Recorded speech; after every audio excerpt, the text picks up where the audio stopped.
Hello everyone, and welcome to our video today about some current employment scams circulating out there in early 2024 and how to recognize and avoid falling for them. It can be tricky to recognize a job scam because they are designed to look just like a real employment ad. Fake job ads are showing up on LinkedIn, ZipRecruiter, and Indeed, which are all legitimate places people look online for jobs today. We're going to cover some job scams that have been recently reported to the FTC, as well as red flags to look out for, and I'll give some quick tips on avoiding job scams during your employment search. All our info for today comes from the FTC's website, and the links to explore the source website on your own are available at the bottom of the video's description. So let's get started. What job scams are out there? I already mentioned that these fake job ads are showing up on legitimate job sites. Scammers are also posting their fake ads on social media and paying for them to be in newspapers and on TV and radio. Just to reiterate, these scammers are good at making their fake ads look real. Scammers are also inviting people to do 45-minute virtual interviews and using spoofed company logos and official-looking job briefing documents. All these steps are designed to make you, the potential employee/victim, let your guard down. Okay, let's hone in on some specific types of jobs that scammers are advertising. Number one, work from home job scams. Scammers know that many people would love to make money working from home. They post ads claiming you can make thousands of dollars a month from home with very little time and effort. They try to get you interested by claiming that you can be your own boss, start your own business, or set your own schedule. If someone offers you a job and claims that you can make a lot of money in a short period of time with little work, that's almost definitely a scam. Here are a few specific examples of work from home scams, but remember, scammers are creative and constantly coming up with new tactics, so this is not an exhaustive list of potential job scams. Reshipping scams are one example. They claim to need quality control managers or virtual personal assistants. Once you're hired, the company says your job is to receive packages at home, throw away the original packaging and receipts, repackage the products, and then reship them to an address that they give you. Sometimes that address is overseas. The products are often high-priced goods like name brand electronics bought using stolen credit cards. Reshipping goods is being part of a scam. The company says it will pay you after your first month of work, but you never get a paycheck. And when you try to contact the company, the phone number is no longer connected and the website is deactivated. This job is a scam, and if you gave your personal information thinking it was for payroll, you may now have to deal with an identity theft problem. Okay, the next type of scam, reselling merchandise scam. Here, you may get called out of the blue from a stranger offering you a job opportunity, or you may see an ad online in your local newspaper. The scammers tell you that you can make money buying brand name luxury products for cheaper than retail prices, and then resell those products for a profit, of course.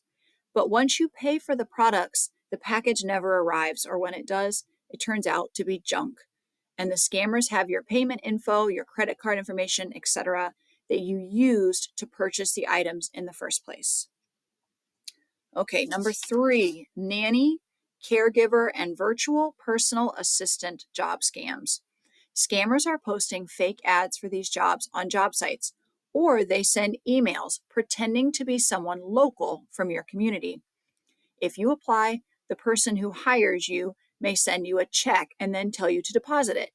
You're told to keep part of the money for your services and then send the rest of the check amount to someone else.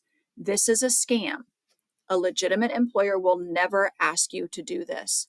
The check is fake and will eventually bounce, and the bank will want you to repay the full amount of the fake check while the scammer keeps the real money that you sent to them. So if you get a job offer that includes depositing a check and then using part of the money for any reason, that's a scam. Don't do it. Okay, type number 4, mystery shopper scams. Not all mystery shopping jobs are scams. Honest mystery shopping companies will not require you to pay for certifications, job directories, or any job guarantees. If someone asks you to pay to get a job, that's a scam. And if they want you to deposit a check and then send money back, just like I mentioned a second ago, don't do it. That's a sign of a fake check scam. Okay, type number 5, job placement service scams. There are many legitimate staffing and temporary staffing agencies, as well as headhunters and placement firms. However, there are dishonest ones who will promote outdated or fake job openings, lie about the services they offer, and charge fees for so-called services. Honest placement firms do not typically charge a fee to job candidates. Instead, the hiring company pays them a fee to find qualified candidates. Therefore, if a placement firm asks you for a fee, especially an advance fee, tread very carefully. You could be dealing with a scam. And type number 6, government and postal job scams. The FTC states that information about job openings with the federal government or the U.S. Postal Service is free and available to everyone. It's always free to apply for a federal or postal job. Never respond to an ad that promises a job with the federal government or postal service. So what are the red flags to look out for here?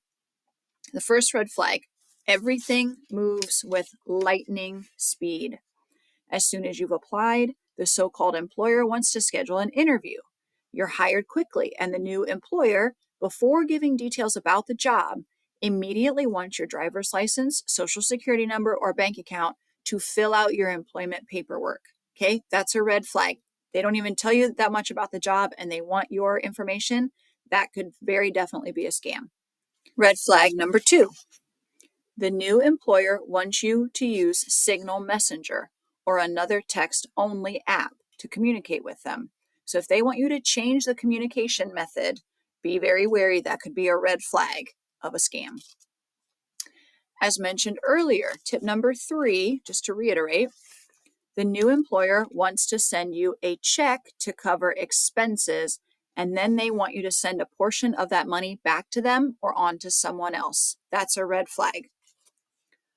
And red flag number 4, you're contacted by a recruiter who emails from a personal email, not a company account.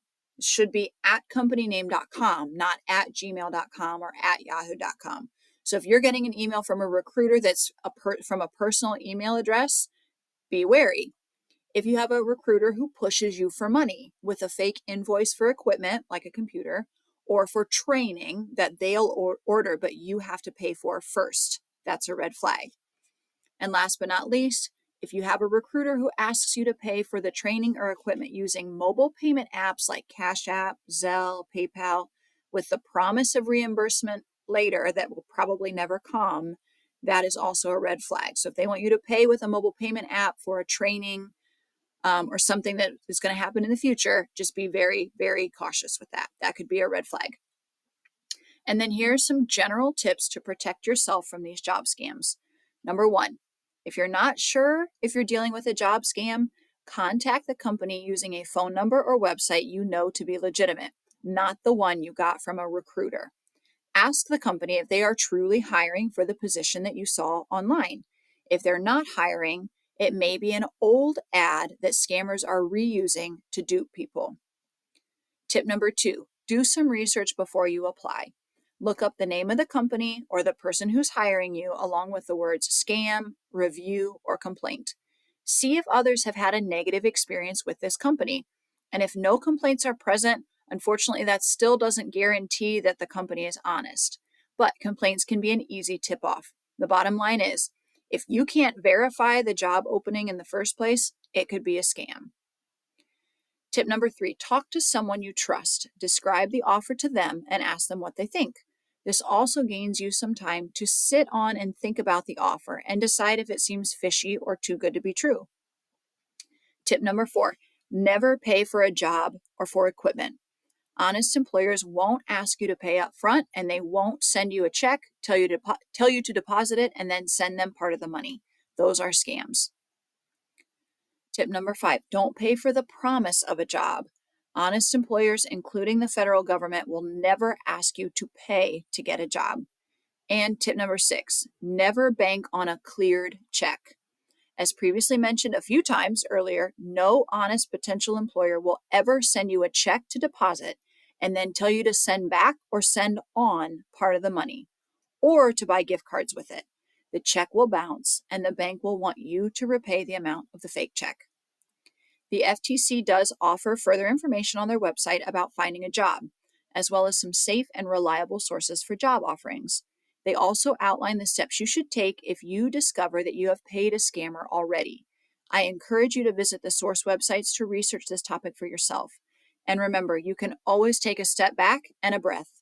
Taking a few minutes to research and think critically about a job offer, especially one that seems too good to be true, can save you months of trouble and heartache and money down the road. Don't allow high pressure tactics to convince you to move quickly and not do your research. Okay, thanks for watching.